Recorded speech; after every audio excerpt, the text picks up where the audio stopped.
Okay, so someone requested that I do a review on the Navigator. So, this particular Navigator, this is the older one, this isn't the new liftoff. It's blue because it was the Walmart one, and not the infomercial one, and the green one they quit making long ago. I think I've seen one of those. So the Walmart one didn't come with all the extra tools like the one on the infomercial did, but I didn't really need them. So overall, it's... Now, I've seen conflicting reports on this. It's supposed to be either 10 or 12 amps, and what I think the case is like with the canisters, there is a 10 or so amp, some are 9.5, 9.4. You guys saw how that worked out in the Kenmore review, the canister review, and I'm pretty sure it works the same way for this. You have a 10 amp suction motor for the actual vacuum, and then you have a 2 amp motor to drive the brush roll. So it's got, I think, 21 cyclones, which you cannot see because we use this to clean out our fireplace after Christmas. I really don't like this vacuum anymore. It was great at first, but upon further inspection, there's definitely better. So brush roll. Yeah, it's okay. I've seen a lot worse, but for the, $150, $200 people would spend for these things, it doesn't clean that well. The Elite, by far, both Elites, actually, the old and the new Elite, groom the carpet much better, got out fine dirt much better, and especially cat hair. One biggest priority and hardest thing to clean in this house, the cat hair. It does okay, it gets most of it, but if you look close, it does not get all of it. And again, that'll be bad, especially people buy vacuums like these and spend the extra money with the multi-cyclonic technology. I have seen a lot of people get these because of their allergies. And if you have allergies and you have pets and you don't want to part with the pets, one, you don't have HEPA filtration on this. That doesn't help you. Most people don't need it. It's kind of an excessive thing. But if you have, and it needs to be done right too, because if the vacuum is leaking out dust all over, a HEPA filter on the exhaust won't help you. But it won't get up all the pet hair and all the pet dander like you'll need it to, and it won't filter as well as most of the vacuums, which is really sad considering the price range this vacuum is in. Then the hose. Okay, so they have this anti-tip hose hook down here. Now, I think this is like a 12-foot hose. When I got that, I thought, oh, great, awesome, that'll be good. Because, there are places where I need a hose. If it's an upright vacuum, I need a long hose to get and reach into where I need to get to. Yeah, this takes up most of the hose right here, so it shortens it by a lot. And if you take it in here if you take it out of that hook to reach anywhere, it tips over very easily because of how narrow the stance of this vacuum is. Bare floors, it's okay. Edge cleaning is kind of pathetic. But it's decent for an upright. No uprights really do well on bare floors, regardless of whether or not you can turn off the brush roll. Except for, I think, the new LG compressor uprights with their dual force technology, suction path technology. Those, I think, would probably do very well at edge cleaning and bare floors. The hose is clear, which is another thing I don't like. You think, oh great, when you first get it, you think, oh great, okay, awesome. So if it clogs, I can see where there's a clog. Yeah, you don't really think about it, but it gets filthy and disgusting, and now it's brown with dust. Then there are these little release tabs right there to release the hose so you can get in here if it clogs, which if you suck up anything somewhat moderately big, it's going to clog in here. When we had our Christmas tree and our fake Christmas tree, it clogged a lot. It was bad. It was really bad.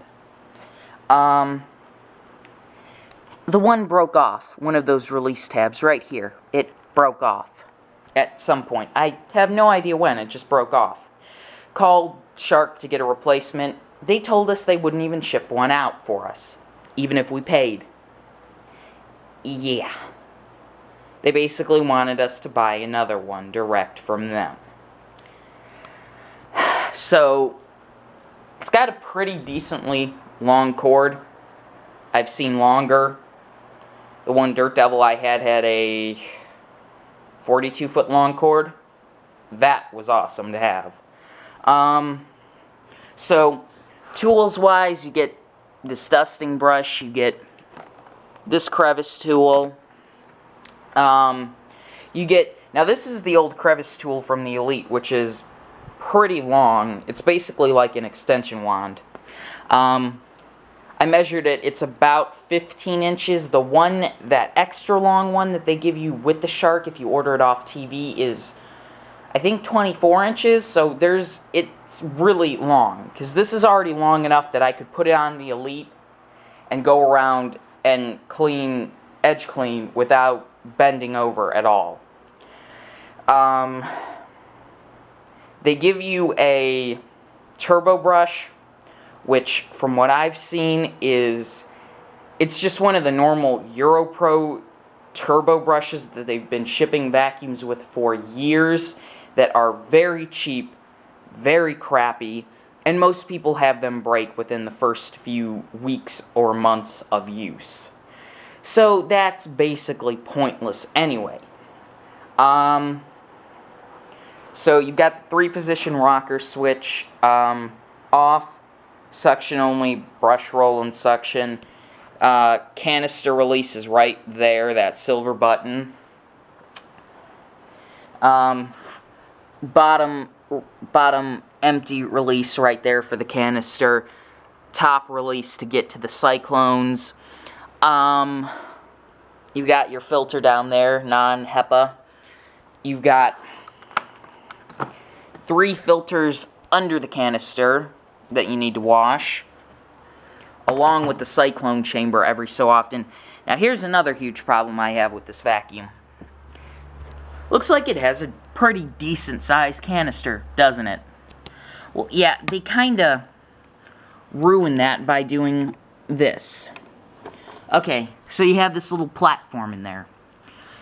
Especially if you have cats, that gets all packed full of cat hair. It does not want to go anywhere else in the canister. After so long, it just gets so packed in there if you don't empty it constantly. I mean, the fill line is only to there. With 3 cats, if you don't empty that after every room, it starts getting to the point where it packs in there so tightly that the bottom does not want to drop out, and you finally have to force it open because the cat hair is packed so tight.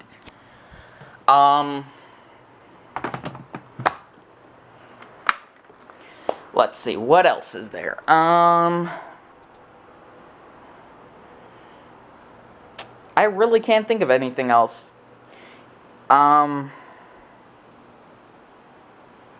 Oh, the Cyclones, when you do need to clean them, it's great that it's an awesome idea that they're removable. I like that.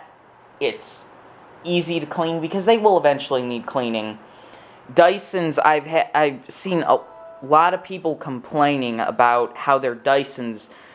Okay, there's going to be a split in the video. This camera only records for 10 minutes straight, so I'll edit these 2 pieces together, but there will be a split right about now.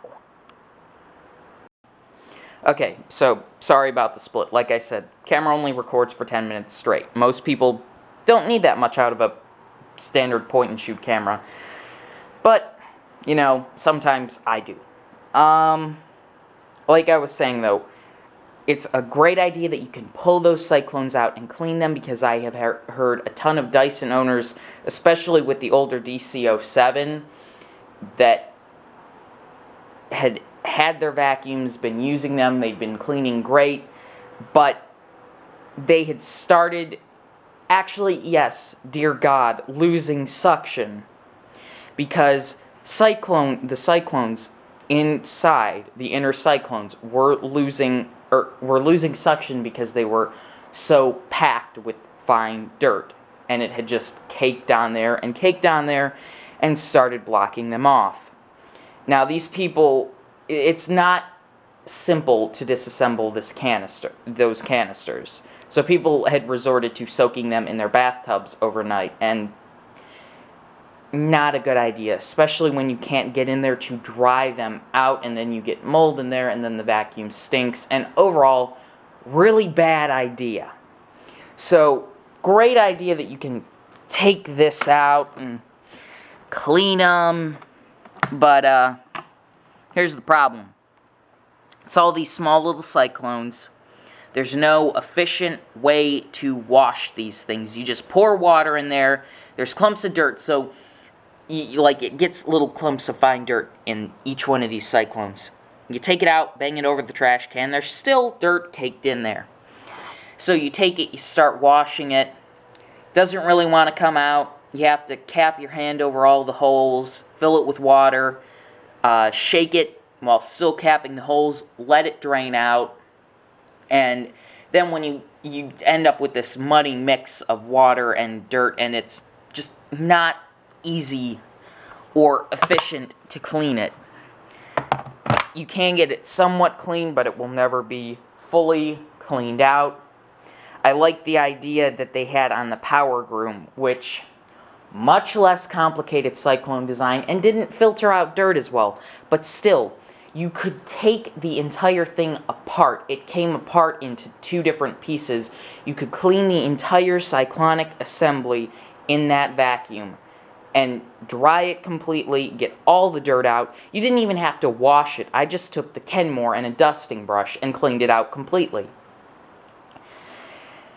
It just, out of these $200, $300, $400 vacuums, I expect more easy, intuitive ways to clean the vacuum out, quicker, faster. It needs to be a lot more efficient. The ideas are great. They clean well normally. They separate dirt well, but they're just not to the point where they can be cleaned well enough to make it efficient. I mean, that's the one great benefit to an older bagged vacuum. You take the bag out, you throw it out, you put a new one in, you have an entirely new filter. You have the same suction that you did when the vacuum was new, provided that the motor isn't starting to go. It's just pretty much flawless. So that's my more rant than review, and a lot of the things I complained about, especially with the canister and the filtration, that isn't just for this vacuum. That applies to your $400 or $500 Dysons. It applies to a lot of vacuums. Cyclonic canisters, Dysons included, but some of the Hoovers, multi-cyclonic canisters are horrible for that. They have nearly no room in the canister for any dirt. LG's compressor technology gives a lot of promise in that area, that you'll be able to vacuum and vacuum and vacuum. I have used the canister version of that. I don't have it now. I'm not making a video. I'll get another one later. It's a long story with that, but the dual force, I never needed a crevice tool with that vacuum, because the dual force technology that they have in that edge cleans so well that you don't need a crevice tool. The compressor technology works so well, you could probably... I know we normally vacuum in this house once a week, every time on the weekend. You could probably, and with 3 cats and their litter and the dirt we track in, we're more out in the country, there's a lot of dirt in here. You can clean this house top to bottom, use the vacuum for dusting, clean every single place in this house, like most people only do once a year. You would be able to do that 2 or 3 times before you finally fill that canister. The compressor technology actually works very well. And even though you look at it and you only see 2 completely separated cyclones where the cyclonic system is, when I had that compressor, the canister anyway, it was able to filter dirt out of the airstream and keep it out of the filter better than this Navigator is, with just those 2 small, little, completely separate cyclones. It filtered well, it cleaned well, it was a very good vacuum. It will tell you and it's got this system that will prevent you from using it, so if people have the canister way too full, it won't turn itself on. It will just illuminate a light on the hand grip, and it won't turn itself on. It's got a maximum and minimum setting for suction, which is great on, like this rug under our table here is almost impossible to clean with anything. It's just horrible to clean. I was able to put the canister on minimum. It would reduce the suction, it wouldn't try sucking up the rug, and it still had enough suction power to clean all the cat hair, all the litter, everything, because our cats love to lay under the table. It would clean all that up very easily. There's this rug in my parents' bedroom that's horrible because it traps all this cat hair. It's very thick, deep pile carpeting, and all the vacuums bog down on it. I was able to put that on medium, run it right over it, no problem. It still had enough suction to get up all the cat hair, all the dust, all the dirt, but without sucking the rug up to the nozzle to the point where you can barely push it. Overall, I think you can get them on sale for like $3.19 at Best Buy. You can get them $3.19 free shipping, no tax from Amazon. That, so far, the compressor canister has been the best vacuum I have seen so far, that I have used so far. I don't know about the uprights. They seem like they would offer similar promise, but overall, those are, if you're looking for a new higher end vacuum, those are the best vacuums I can think of. They're intuitively designed. They do everything you want them to. They work the way it should. The vacuums just make sense. They clean well. They filter well. The uprights are sealed and get the asthma and allergy friendly foundation seal of approval, just like the Dyson does. Overall, I think they're a great option for anyone looking for something that will clean pet hair well. They have the stiffest brush roll I've ever seen, that have a lot of suction, that have good tools. Overall, they're just great vacuums for the money. So, if you're looking for something new, run out and buy one. Try it out. If not, if you don't like it, turn it and get something else. You didn't really lose anything. But if you do like it, they're amazing vacuums that will probably fit most people perfectly. So, that's the last video for today, guys. I'll see you later. And this is almost a 20-minute video. Holy crap.